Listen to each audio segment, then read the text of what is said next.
Hey folks, Steve here with a special Highway to the Kremlin video for you today. This is the Postmortem for the campaign to talk a little bit about how things went and the overall game experience. So let's just start off. I mean, this is not a review. The review will be coming when I'm done, I guess, playing the game in this stint of playing the game.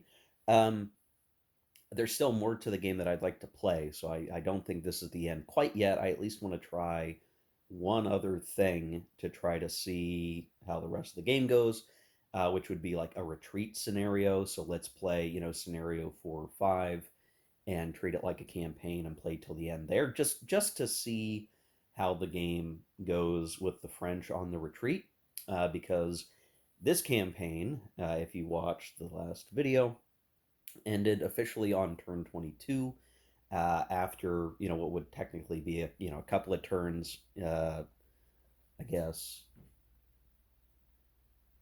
a couple weeks of negotiating. A French victory, French operational victory, I guess we would look at it, though it was always in the cards that we could have gotten a strategic, depending on how the dice were going to go for the city capture. So want to unpack the results here. I think I mentioned this in the other video. It's a French victory, okay, and I but I say that with like just an asterisk because I don't know that I played the French any way that was particularly good. I think I did just what I could. I think the Russians were quite were played quite poorly. And there's a couple of reasons for that. We'll try to unpack it. Um, but ultimately, there's a lot that could be said for um, understanding Russian strategy and not being. I think it's passivity. Too much passivity on my part as the Russians. Um, Now there's a couple of things, right, that kind of add into the whole puzzle. We're not playing with Fog of War, so there's that. We were trying Mark Herman's Solitaire, and it just was kind of clunky for me, and I dropped it. Maybe I should not have done that because it could have led to maybe some different results.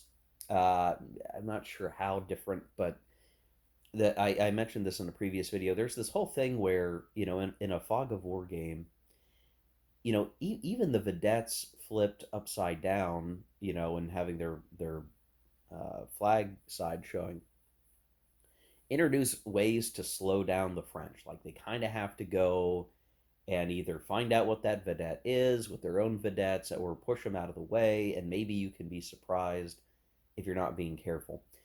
I guess this affected both sides because, hey, maybe the Russians should have been jumping on top of the French, and the French would have had their vedettes. You'd had vedettes discovering vedettes and scouting and all that. But it does serve to have like units on the map doing stuff, functionally, and having to navigate around some of those units or at least deal with them by repulsing them or just forcing them out of the way, that kind of thing, attacking them and destroying them. And we didn't really have to worry about doing that. That could have affected the game to some degree. Now, if I look at the dates that I entered Moscow, which was like a turn or two later than history, maybe that wasn't really a factor, but just something I was thinking about. The main ones, I think, are that I if I played well with the French, it would have been being hyper careful with attrition and doing just like little micro moves on forced marches, rather than grand big forced marches, except for when it really really mattered, like when we were going to try to bag Barclay's army.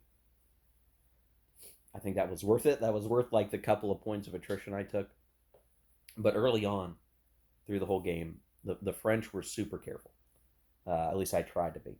And they had good die rolls too. Don't get me wrong. I mean, there were some times where I probably should have taken some attrition and I didn't. Um, and it just ended up being a careful custodianship of our AP accrual, where by the time attenuation was starting to really kick in and affect what column we were using, like I was basically looking at jumping supply sources to Drissa, which I did open up the Riga line. And so then, I mean, attenuation is one way that the French hurt on supply. But then once you kind of solve the attenuation problem, um, and you've kept a high AP pool because you spent time with Napoleon sitting at the center of operations cultivating points early, which I did do. Um, you can live off that AP for a while if you build it up, right? We sat Napoleon in Kovno, or I'm sorry, Vilnius, where we had our center of operations for a while, and we let our other generals kind of do the fighting. We kept Napoleon back, and he really played traffic cop for a while, and we managed to get good die rolls. Right, that was sort of the other key thing is we got some decent AP die rolls early when it mattered. Had we gotten slightly worse die rolls, maybe we would have had to stay there a bit longer. But in terms of French strategy, it makes a lot of sense. Like build up the AP that you can. The more AP you build up early, and the less reliant you are on movement commands, the better off that you'll potentially be. Now, that strategy or that approach probably worked better with a more passive Russian player in this case. So that if you're a Russian player and you see the French doing that, maybe you ought to be trying to do something to disrupt that by focusing on defeating, Murat or Davout, who may be separate from Napoleon, and Napoleon can't come up to support them while he's playing traffic cop. That's one thing to try to do, right? I mean, it's tricky because again, the French leaders are pretty good and they have a decent chance of moving on initiative, and that's sort of the balance is threading the needle on like, yeah, I'm gonna let my generals have initiative commands and they're gonna kind of operate reasonably well. I don't need to worry about the movement commands as much, but I'm building up the AP for the long haul, right? So that the attenuation, even when you're on, 4 extensions, still leaves you on the 11 plus AP column. That's really important, like to keep on the 11 AP column. As soon as you drop down to the next one, attrition is a lot worse, or it can be a lot worse. So I actively try to maintain 11 AP after attenuation throughout the campaign. That was really important to me. I really focused on it, only using a movement command, when the center of operations was up and it really mattered to get something moving, so I didn't even have to worry about a stray 6 die roll for Napoleon or something, right? So there were a couple of times I used a movement command on Napoleon just because I'm like, I don't even want a 6. I need Napoleon to move right now. But later in the game, that was more permissible because, working out the math, I wasn't going to need as many APs in the bucket. Like I could handle spending a movement point or so to take action. Now, um, by comparison, right, that if I were to take that whole point and look at the Russians, I relied on the ease of supply tracing and line of communication tracing for the Russians, but their leaders, on the whole, tend not to be as good. So you can't expect Doktorov to activate and operate as well as even a MacDonald or, obviously Murat. With a 3 initiative, Doktorov could get into trouble. And it's not as though you have that many other leaders at your disposal to use. All the other leaders, I mean, just looking. Um,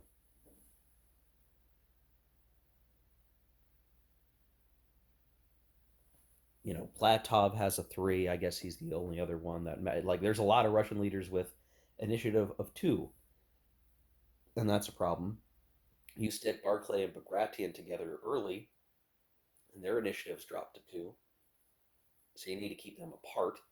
So the command and control aspect of the Russian army is really a huge component of why they're tough to work with, and you're much more reliant, in fact, on movement commands. Like you really need movement commands to do the things that you need to be able to do because you can't expect them to activate. And in fact, we saw that with Tormasov, over here. I mean, it took him all game that we played to get up to this point and be engaged with Rainier here in the light glare, but it took him forever to get up there, just to even activate. That's even trying to activate on forced marches.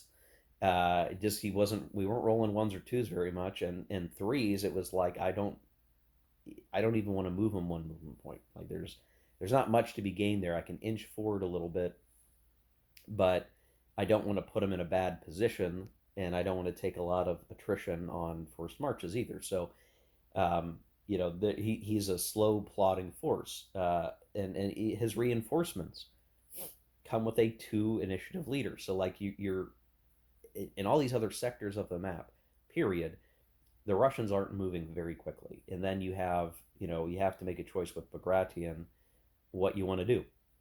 Historically, right, the French were expecting Bagration to go on the offensive, and then they would close the door behind him and get him wrapped up and eliminate him, which is one of those things. Like I guess in this game you could, if you wanted to, as the Russian player, send Bagration to do just that. But I really do think the French player would love that because again, they have better opportunities to say, okay, I'm going to activate my army and I'm going to go south and I'm going to go rip Bagration to shreds by himself.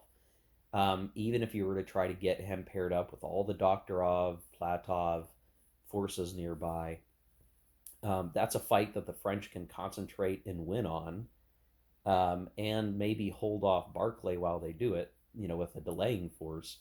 Totally feasible. So I think in the big scheme, I think the Russians do have to retract a bit, and I think my failure was how I did it. And this is to really figure out a better way to have done it, and maybe I needed to have gotten better die rolls along the way. But like, Doktorov getting wrapped up and defeated up around here was the first big nail being put into, one of the important nails in the coffin for Russia because he lost so many cavalry units that were with him at the time. I really should have just said that, those some of those cavalry units should have been with Major General cavalry major generals, I should say, um, and taken some other back road, ways of getting up towards, the Smolensk area or the Borisov area.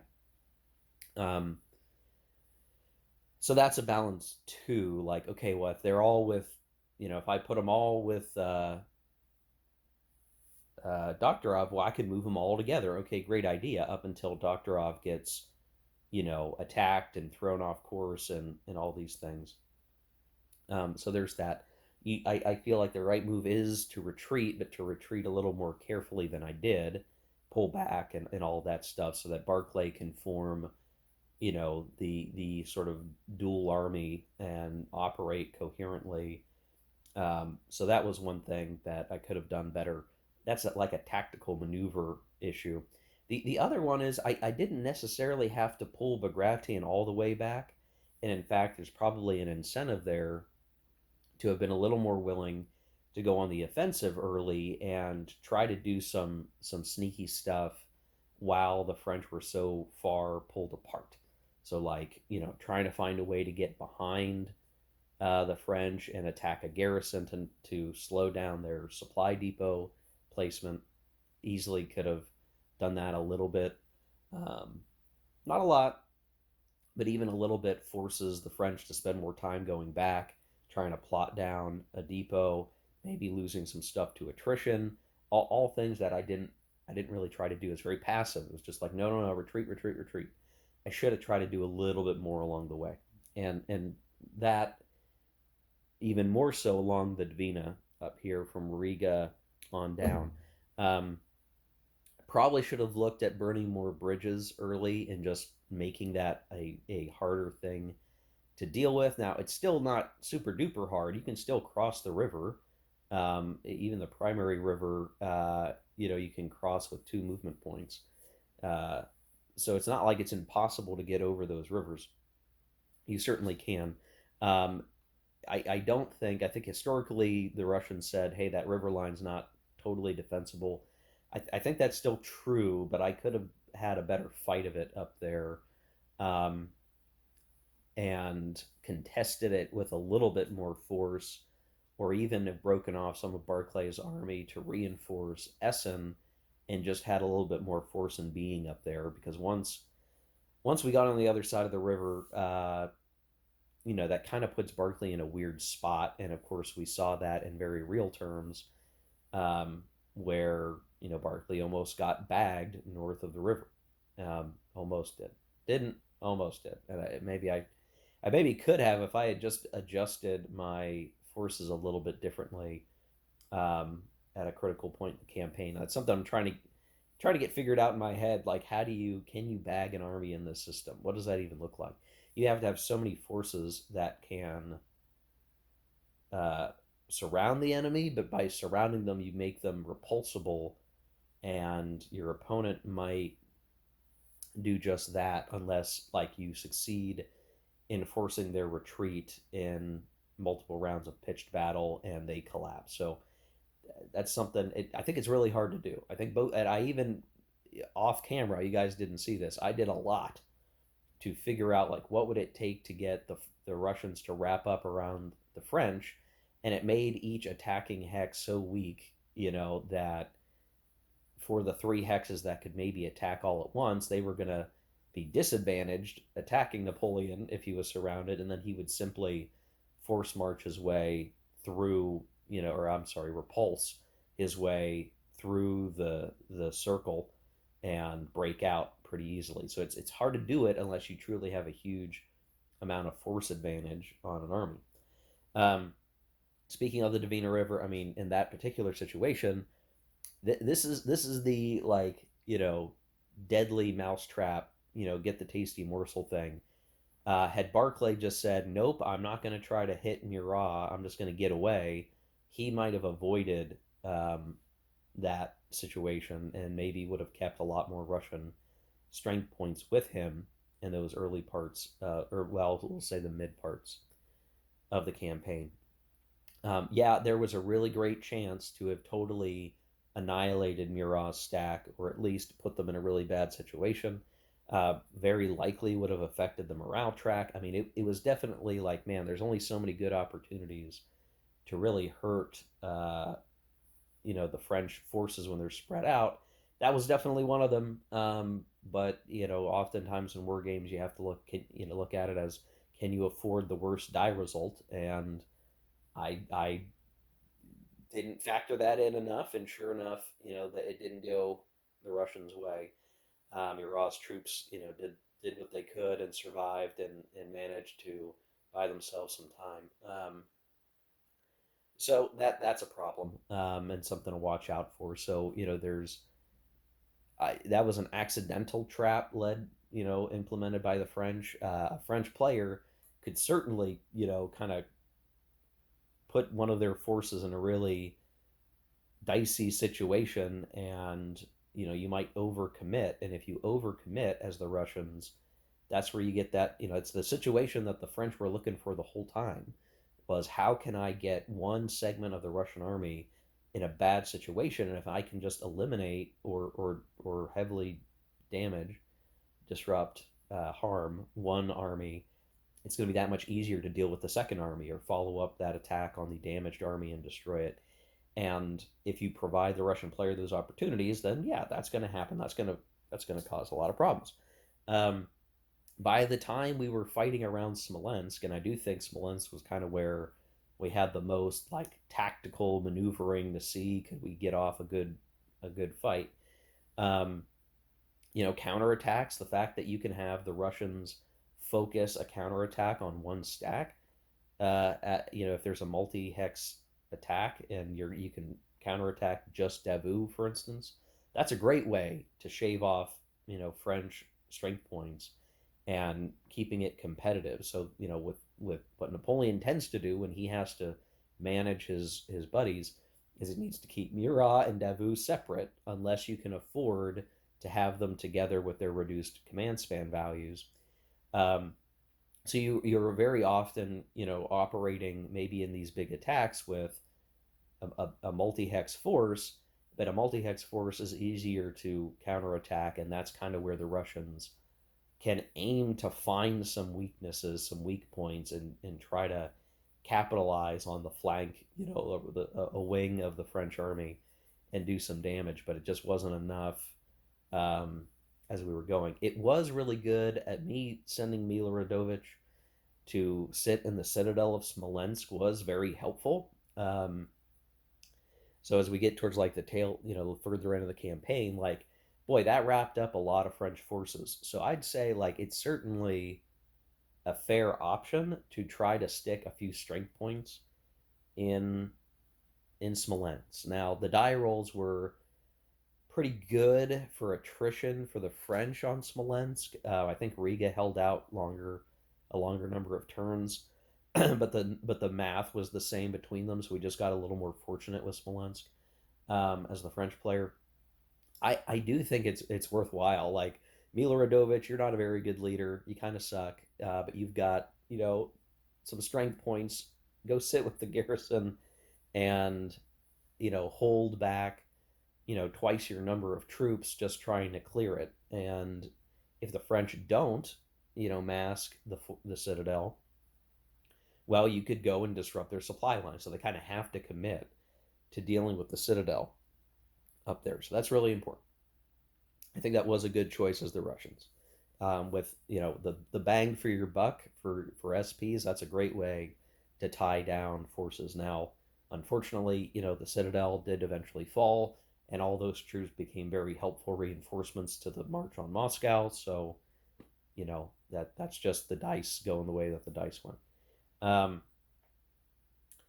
Everything else, I mean, the thing about it is, I mean, once if the French main army, the main moving body of troops, like at Smolensk, is kind of when Napoleon takes over command of the army. He can't play AP steward anymore. He has to get in the game.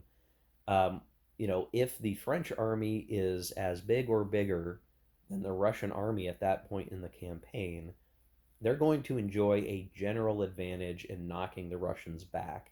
And it's going to, come down to die rolls. Like if you want to contest that as the Russians, and at what point do you give into a pitched battle with the hope, because the dice results, it is possible that you could still defeat a slightly larger French army. And if they start to fall back or they start having struggles of their own, like you can capitalize on that and you can look to the turn where you get 7 infantry replacements as the Russians, so long as you didn't completely drain out the manpower of a combat unit. And that's the one problem that the Russians started to have was they started losing combat units, and they would have less places to put their replacement points. But the key thing being, like, if you can delay, outlast, if you're going into this narrow corridor phase of the campaign with even a slight number superiority to the French, you're going to be in much better shape. If you're fighting at parity or inferiority, it's just it's playing for time, and you're praying for those replacement points basically, because a 1-to-1 odds, let's say even non-affecting terrain, 1-to-1 odds non-affecting terrain with a French leader with a bonus, very typically that's going to be forcing you back. And it can be attritional depending on how the numbers come up. So the French might take a step and you try to retreat. Unfortunately, Napoleon's a good enough leader that he has a very decent chance of causing you to also take a step loss in or more. If he pursues you, you get a 2 hex retreat and he pursues 2. So Napoleon is very capable of making a 1-to-1 odds series of fights go his way with his bonus and just the fact that he can follow up and pursue reasonably well. I mean, it's still not, you're still going to roll 5s and 6s on pursuit, not get anywhere. But if anyone's going to do it, it's Napoleon. So going into those last stages, yeah, like, do you pull back and at what point do you decide to fight a Borodino and hope that something can go your way? We certainly had some battles in and around Borodino that could have gone Russia's way. They ended up not, but um, some of it's because with Kutuzov in command, he doesn't have a battle bonus, so you just kind of have to accept what you roll there, unless you've got your army spread out and you can do like segmented counterattacks and make use of things. that way. But for the Russians, I ended up just having to keep them in a one hex stack just to be consolidated and to have any oomph at all. So I think there's a lot of challenge with that. If I had more strength points, between Barclay and Bagration, I would have been able to, have a multi-hex Russian force with Kutuzov in the middle a little more often, and that might have helped us in a number of ways as the Russians over the course of the campaign. We just didn't have the strength points to do it. At various points, I overspent AP as the Russians on movement commands. Unfortunately, Russia does have to lean on movement commands more. But spending that AP affects your supply capability. So you're either going to be foraging in cities some of the time as you fall back to try to stave off, the results of your over expenditure of AP. But if you have any attenuation, that attenuation is really going to hurt. So you might operate your supply source out of Drissa. Eventually, you're going to have to change it. And if you change it to the eastern part of the map, like there will be attenuation.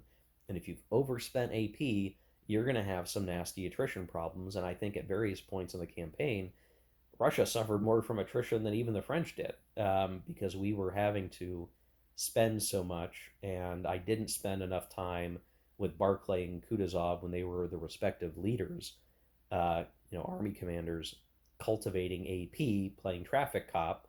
But some of that was because the Russians had to be continually on the move just to respond to what the French were doing. So definitely a challenge there, guys. There's some bad choices throughout the campaign where I maybe could have picked a different option. I could have avoided the worst of it, and that might have led to a more contentious um, end of the campaign.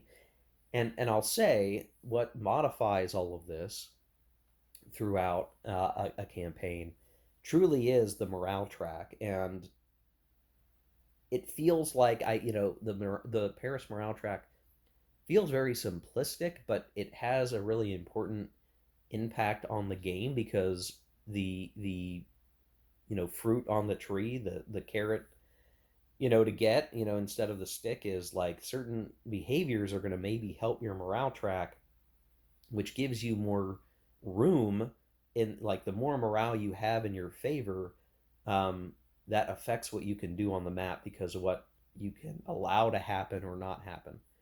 So what do I mean by that?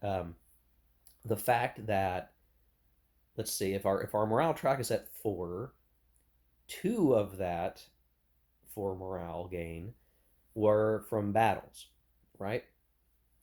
So a couple of battles there um, that we managed to do well gave us a nice little morale boost, like being at, let's pretend for a second I never got Riga, or I rolled poorly on Riga's um, capture fire intensity bit. Well, we'd be sitting at +2. +2 is a much harder negotiation table column to operate in. Um, so, if you're going to get morale increases from battles, let's say, and I did, right? Two. I got fortunate with the second one. The first one was going to be a pretty easy thing to get, I think. Um, +2 by itself is not that good, but it's not terrible. Um, but the fact that we also got 2 out of Riga, originally 3, but I wanted to make the game more interesting, so I re-rolled it and instead got 2 instead of 3 victory, or not victory points, morale points for it. Um, let's say for Riga, I didn't get that die roll, right? I got even a worse result for Riga.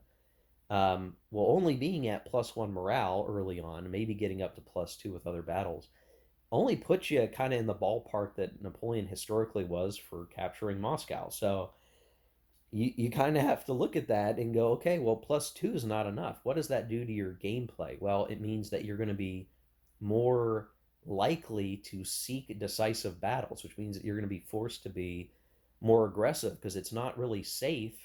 I mean, it doesn't become more safe to roll on the negotiation table until you're at like +3, right? You need to get to +3 before you have a reasonable chance of like getting out of this thing with a negotiated end of the game. And you don't even know.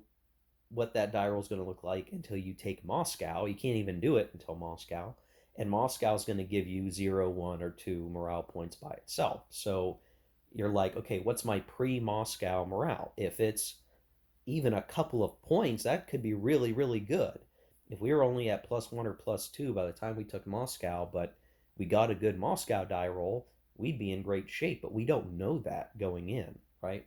So if you can get to +2 or +3 before even taking Moscow, that puts you in a really great game state situation. Let's even say, if we picked up Riga, we picked up Smolensk, and we got lucky on the die rolls, and I didn't fudge the dice to make them worse. Um, it's entirely possible we could have wound up at +4. I mean, if you want to think through different permutations, right? Imagine you do take Riga, you do take Smolensk, hell or high water, you get decent die rolls, and you get 1 or 2 morale increases for either city. Well, that by itself could put you to +2 or +3, maybe even +4 if you're really, really lucky. But let's say you get to +3 and you've gotten no critical battle morale increases, no capturing of leader increases. That's pretty damn good, right? So if in the midpoint of the campaign, both players are looking at the map and like the French are at +3 from capturing cities, that changes the tone of the game from there on, right?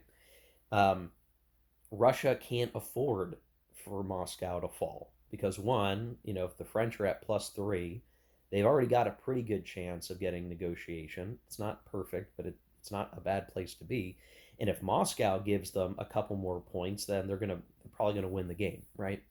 Um, so then the nature of how the Russian player has to operate changes. Now the Russian player is suddenly in a bad spot where he needs a decisive battle to happen in the Russian player's favor. Like they need to create a circumstance where they can create a critical loss to the French and knock the Paris morale track down. And in that circumstance where we were fighting Murad, that might have been a really good one to burn off and to put you in a really good game position.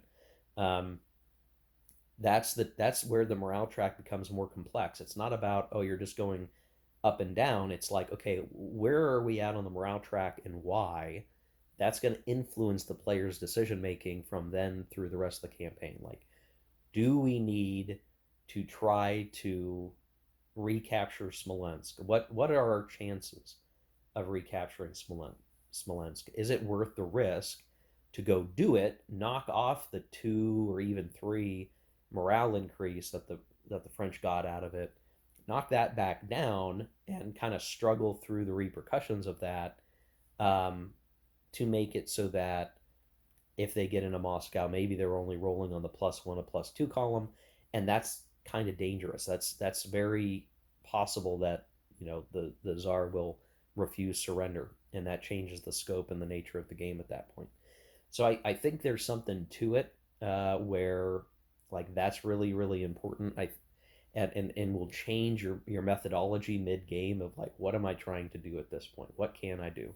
Where can I make up for where the game is at right now? Do I need to be even more aggressive as the Russians than I could have conceived? In our game, because Riga did give us a few points, and we had that early Doktorov critical battle that gave us a point, like +3 for the French, even before taking Smolensk, like that is a really dangerous position for the Russians, and that should have been did incentivize like the need to try to counterattack and try to slow the French down because we couldn't afford to lose that many more cities with the possibility that the die roll could lead to the French morale track going off the chart and getting a strategic victory for the French. So that pressure starts to come in where you have to make that choice or decide like what are you going to do to throw off the balance because that negotiation die roll ends up mattering a whole lot.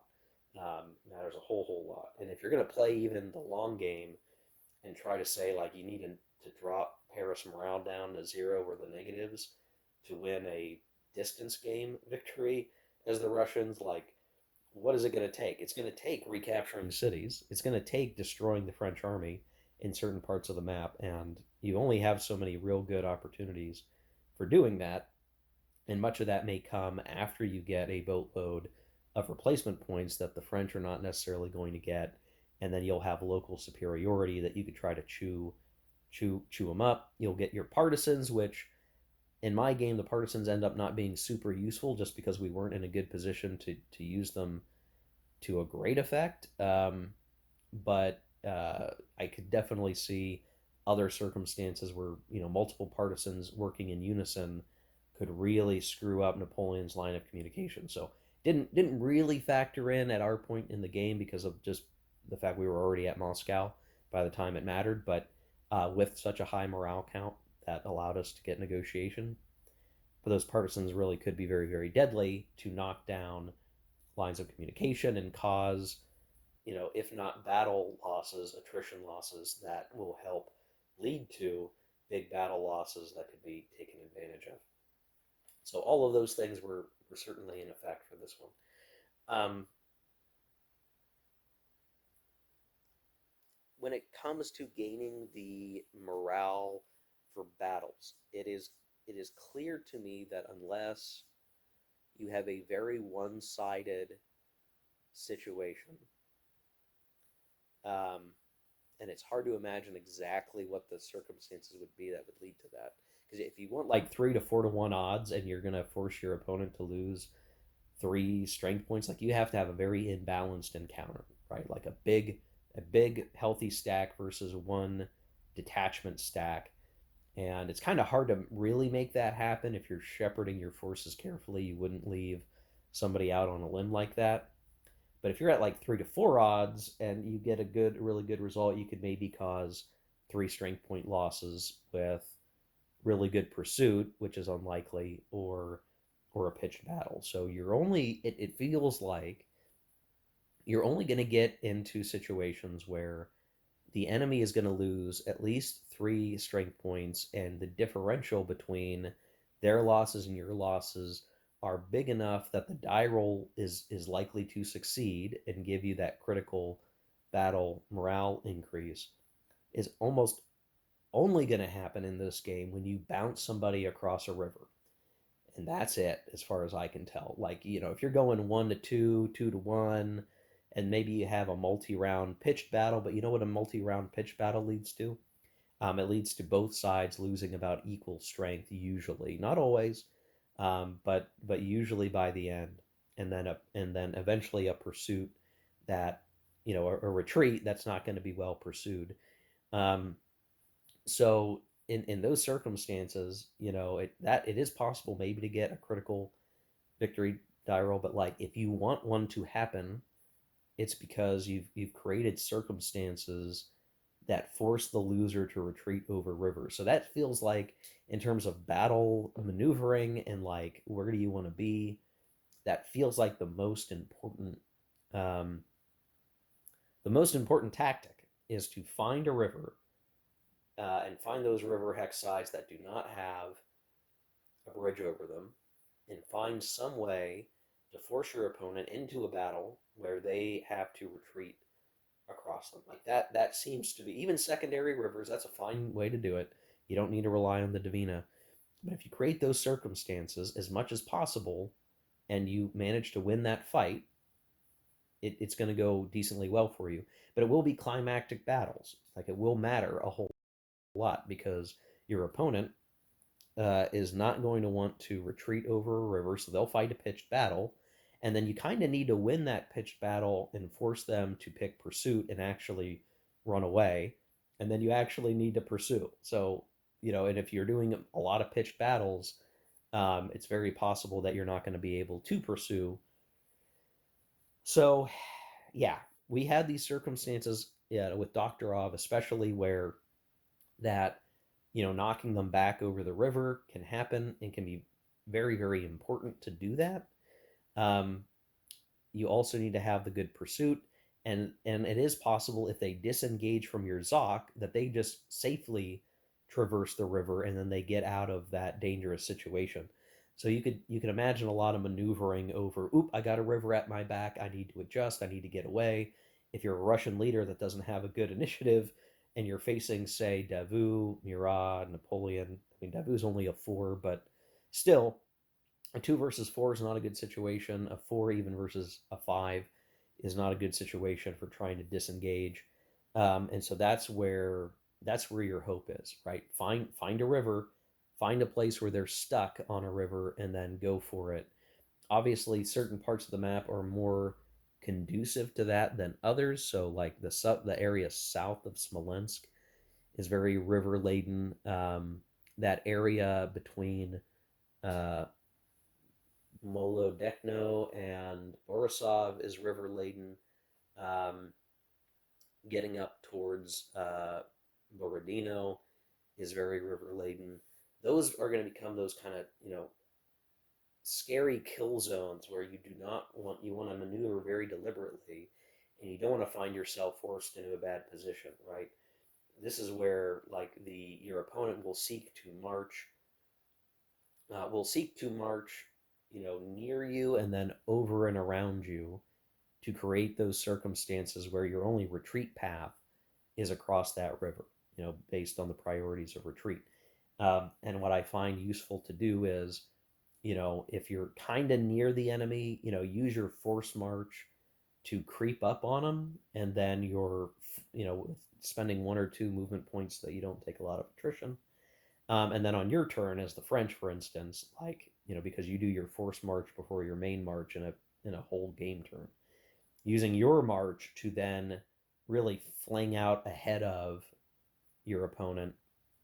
Ideally, you were in line of communication when you started, but you get out and behind your opponent locally for that, and their only chance of survival is to make their initiative roll to get away or move within the hex to exit the Zoc. And then what's interesting is how likely that actually is to take place, because at least in my reading of the rules, it appears that once someone's entered your Zoc and is looking to engage you, if you do your resistance modifier and your initiative track, your initiative die roll, um, makes it so that you only get 1 movement point. I believe you can move within your hex and spend the half point or point or whatever it is to exit a Zoc. Yeah, that actually allows you to stay safe, which I think is really interesting. So even when you found your opponent, you've pinned them, you've fixed them, you've got their backs to the river. Even if after rolling with the initiative, they still roll, like, let's say a Russian general with a 4 ends up rolling a 3 and +2 or whatever, and it's still a 5, like they still have a potential opportunity to disengage and flee from the point of contact, and you don't get to bag them. And if they get you know, even their own initiative score to where they can move, out of the hex entirely, they can just leave, right? They can march over the secondary river and try to reposition. So that's where maneuver really starts to kick in. Like, can they even leave that secondary river pin spot and get to safety? And if they can't, even though you didn't bag them, you at least put them in a bad situation, and maybe they're not in good line of communication, or they're not going to be able to use a movement command, and they fail their next die roll, and then you just do it again. That kind of thing is what you're looking for as you're playing the game. So overall, I think, multiple Russian mistakes compounding on each other led to a high French morale going into capturing Moscow, and the numbers were just going to make it that the French were going to get to Moscow one way or the other. We could have simply, let the French have Moscow, but only if their morale track was lower. So Kutuzov basically destroyed his army trying to keep Napoleon out of Moscow. That's kind of, and hoping for a reversal of fortune in a combat. It just didn't go their way, and there was no other way to make this, really work for the Russians at that point in the game. Had we avoided um, the critical losses, maybe then the Russians would have had um, a fair opportunity uh, to, let the negotiation die rolls maybe lead to a refusal result, but not in this game, due again to the way the morale track hashed out. Um, certainly not. I don't think like the game itself, right? The product Highway to the Kremlin, I don't think is French balanced. I think it's probably fairly balanced, and I'm just not playing Russia very good, and I need to take some time to think about how to play the retreating force better, which will be funny because what this will mean is when I go play a retreat scenario, I'll probably play better as France because I'm trying to think about all these lessons learned, and it'll be the Russians on the offensive, and the French will get the benefits of all my lessons learned as they retreat out of Russia. So I don't know. Don't be surprised if I play a retreat scenario and the French win that one because I'm getting better as that role in the campaign. Um, but yeah, I don't think this campaign had to go the French's way. I think my poor play contributed to that. I'm going to own up to that and say I made some poor choices along the way. There's some things I could have done better. I could have adapted a bit more once the morale track was going the way that it was going, and I didn't manage to do that. I should not have lost a lot of my cavalry early with Doktorov. That was an unfortunate result. Just a lot of different things there that could have gone better. I could have made better choices, and this game might be in a very different place, and we might still be playing because maybe the Tsar would have refused to surrender, and there's a lot more to the game. So um, there you go, guys. Those are some thoughts, the strategies, the repercussions starting to creep in, what makes sense and what doesn't make sense. There's something to be said to the system in terms of what it forces the player to do and think about, and I really enjoy that. So I can say that the campaign I played here was fun to play. I had a really good time with it. Now that I've got the rules like more solid in my brain, it is just I'm at the breezy time when I can kind of just play through. Though I'm still flipping through the rules, making sure I'm on top of it.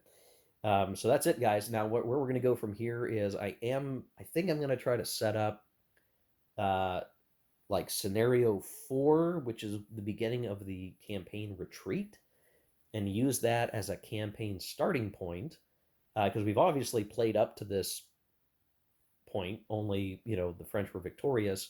Let's put our feet into the shoes of the historical players as of a retreat and leaving Moscow and see where that leads us. So stay tuned. That part of this series will be coming in the days ahead, the days to come.